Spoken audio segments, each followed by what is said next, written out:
Un silence pesant dans la salle d'audience, l'air si dense qu'on pourrait le couper. Une femme noire, vêtue d'un tailleur impeccable, entre avec l'assurance de quelqu'un qui sait qu'elle est à sa place. Mais un policier, aveuglé par ses préjugés, l'arrête, ignorant son badge du FBI. Avec un sourire narquois, il lui arrache son identification, l'accuse de faux, et devant une foule sidérée, tente de la menotter. Ce qu'il ne sait pas, c'est qu'en à peine 7 minutes, son monde va s'effondrer sous le poids de la vérité qu'elle détient. Voici l'histoire d'Aaliyah Monroe, une agente fédérale qui a transformé l'humiliation en un retour inoubliable. Préparez-vous, car ce qui suit va vous couper le souffle. C'était un jeudi matin, dans un tribunal de Saint-Louis. L'air était lourd, comme si les murs de marbre retenaient les secrets d'années d'injustice. Aaliyah Monroe, 37 ans, est entrée dans la salle 4B d'un pas ferme. Son tailleur noir parfaitement ajusté chuchotait l'autorité. À la main, une mallette en cuir marron contenait une clé USB, des preuves qui pouvaient mettre le système en feu. Des enregistrements, des témoignages et des vidéos exposant la corruption policière.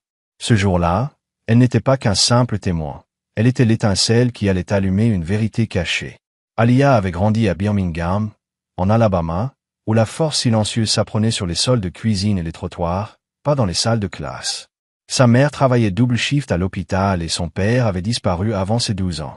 Aaliyah a appris à marcher la tête haute, même quand les regards suspicieux la suivaient. À 15 ans, elle connaissait les règles par cœur. Pas de bruit, rester alerte, toujours garder sa carte d'identité visible. Cette résilience l'a menée au FBI, non pas par des connexions, mais par une volonté de faire qui la faisait ressortir dans un monde qui la sous-estimait constamment. Mais ce jeudi matin, alors qu'elle s'approchait du poste de contrôle de sécurité du palais de justice, un agent l'a arrêtée. Brent Alverson, un homme blanc d'âge moyen avec 20 ans de service, l'a regardé avec dédain. Son badge du FBI, pourtant clairement visible, a été ignoré. C'est un faux, a-t-il grogné, lui barrant le chemin. Vous n'avez rien à faire ici. Sans l'écouter, sans vérifier son identité, il lui a saisi le bras, le tordant derrière son dos. Le bruit des menottes qui claquent a résonné dans la salle, faisant taire la foule. Le juge, les avocats, les journalistes, tous ont regardé. Personne n'est intervenu. Aaliyah, la joue pressée contre la rambarde en bois, a senti une fureur qui brûlait plus fort que la peur. Elle n'était pas juste une agente fédérale. Elle était l'enquêtrice principale d'une affaire exposant un réseau d'officiers corrompus, y compris Alverson. Dans sa mallette, maintenant au sol, se trouvaient les preuves mêmes qui allaient le détruire. Des enregistrements où il ordonnait de falsifier des rapports, intimidait des témoins et s'en prenait à des minorités. Mais il ne le savait pas. Où avez-vous eu ce badge? Vous l'avez volé? A raillé Alverson, tenant son identification comme une blague. Quelques agents ont ri, mais pas la foule. L'air s'est épaissi, comme si un orage était sur le point d'éclater. Mais à genoux, Aaliyah a murmuré. Vous venez de faire la plus grosse erreur de votre vie. Il a ri, serrant les menottes, pensant qu'il l'avait réduite au silence. Il ne pouvait pas se tromper davantage. Dans une salle de détention, Aaliyah était assise, les marques rouges des menottes encore visibles sur ses poignets. Un jeune officier lui a offert de l'eau, murmurant des excuses. Elle n'a pas répondu. Elle n'avait pas besoin de compassion. Elle avait besoin de clarté. Ce qui venait de se passer n'était pas un malentendu. C'était une révélation de la lenteur avec laquelle le système avait changé, même avec un badge, un titre et une vérité entre ses mains. En quelques secondes, elle avait été réduite à un stéréotype. Devant le palais de justice, des journalistes capturaient des bribes de l'incident en vidéo. Des photos circulaient en ligne. Le juge a suspendu la séance, mais tout le monde savait pourquoi. La femme qui devait témoigner avait été humiliée devant l'homme même qu'elle venait dénoncer. Mais Aaliyah est retournée au tribunal. Son témoignage était toujours prévu. L'atmosphère avait changé. Les regards la suivaient, les téléphones enregistraient en silence, et même la sténographe du tribunal hésitait sur ses touches. Quand Aaliyah a pris la barre, sa voix a fendu le silence comme une lame. Au cours des 7 derniers mois, j'ai mené une enquête sous couverture sur la mauvaise conduite coordonnée au sein du département de police de Saint-Louis. A-t-elle commencé, sortant une clé USB et désignant l'écran du projecteur. Les preuves comprenaient des enregistrements, des rapports falsifiés et des séquences de caméras corporelles altérées, montrant un schéma de profilage racial et de violation de procédure. La salle d'audience s'est figée. Aaliyah a diffusé un enregistrement. La voix indubitable d'Alverson ordonnant à un autre agent de fabriquer des accusations contre un jeune homme noir arrêté sans motif. La mère du jeune homme, assise dans le public, pleurait silencieusement. Alia a continué, implacable. J'ai 12 autres enregistrements, tous liés à des détentions de citoyens noirs de moins de 30 ans, toutes classées sans suite faute de preuves. Le schéma est clair. L'intention, indéniable. Alverson, transpirant frénétiquement, a chuchoté à son avocat. Son arrogance s'est évanouie à chaque mot prononcé par Alia. Quand le procureur lui a demandé si elle pouvait identifier l'officier qui l'avait intimidé 3 semaines plus tôt, elle a répondu sans hésitation, l'officier Brent Alverson. Le juge, le visage tendu, a confirmé, le même officier impliqué dans l'incident de ce matin.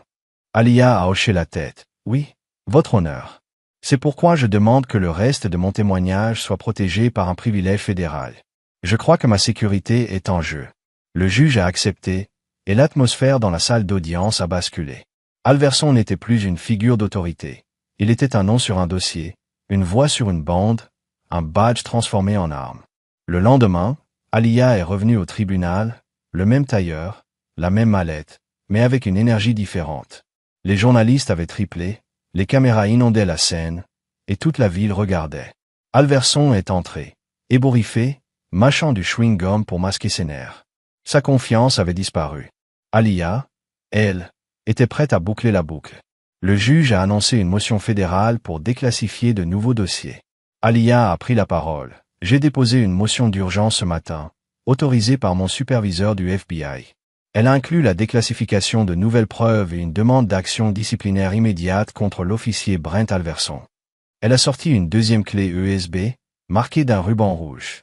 Elle contenait 26 minutes d'audio d'une source confidentielle qui travaillait sous les ordres d'Alverson, détaillant des instructions pour manipuler des rapports, faire pression sur des officiers subordonnés et réduire des citoyens au silence. Alverson a crié. C'est un mensonge. C'est un coup monté. Mais Alia n'a pas scié. Voudriez-vous expliquer ce que vous vouliez dire quand vous avez déclaré « Je suis intouchable » ? J'ai tout le système dans ma poche, a-t-elle demandé. C'est votre voix sur l'enregistrement, n'est-ce pas, officier? Le juge l'a autorisé à continuer.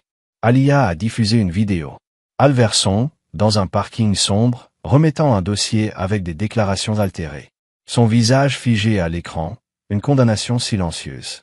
Votre honneur, nous demandons la détention immédiate de l'officier Brent Alverson pour obstruction à la justice et complot visant à interférer avec une enquête fédérale, a déclaré Alia. Le juge, le visage sombre, a ordonné. Shérif, arrêtez l'officier Alverson.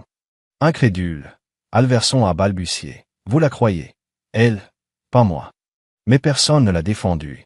Les menottes ont claqué sur ses poignets, l'écho servant de ponctuation finale. Alia s'est approchée suffisamment pour qu'il l'entende.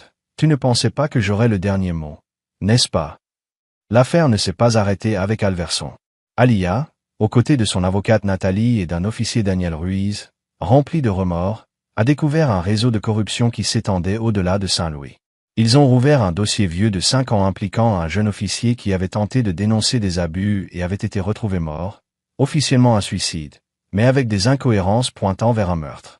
Cette affaire a mené à l'enquête et Monroe, une force fédérale, a exposé des schémas systémiques d'abus à l'échelle nationale. Ruiz a témoigné publiquement, inspirant des réformes et des protections pour les lanceurs d'alerte.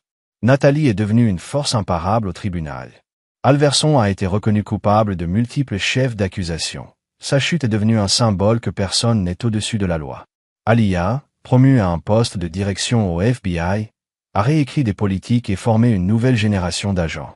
Mais elle n'a jamais oublié le prix. Les nuits blanches, les menaces, les regards qui la suivaient. Un après-midi à Birmingham, assise dans la maison de sa mère, Alia a touché une vieille photo de son père.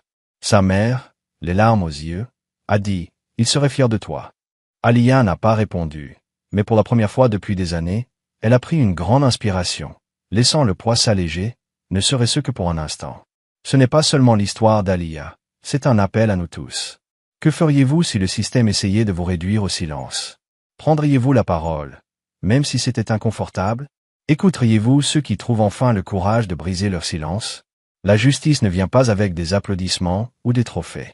Elle vient avec des cicatrices, des nuits blanches et l'acte simple, radical, de faire ce qui est juste, encore et encore. Alia nous a montré qu'une seule voix peut tout changer. Maintenant, c'est votre tour. Partagez dans les commentaires ce que vous auriez fait à sa place. Que signifie cette histoire pour vous? Abonnez-vous pour plus d'histoires qui transforment la douleur en objectif.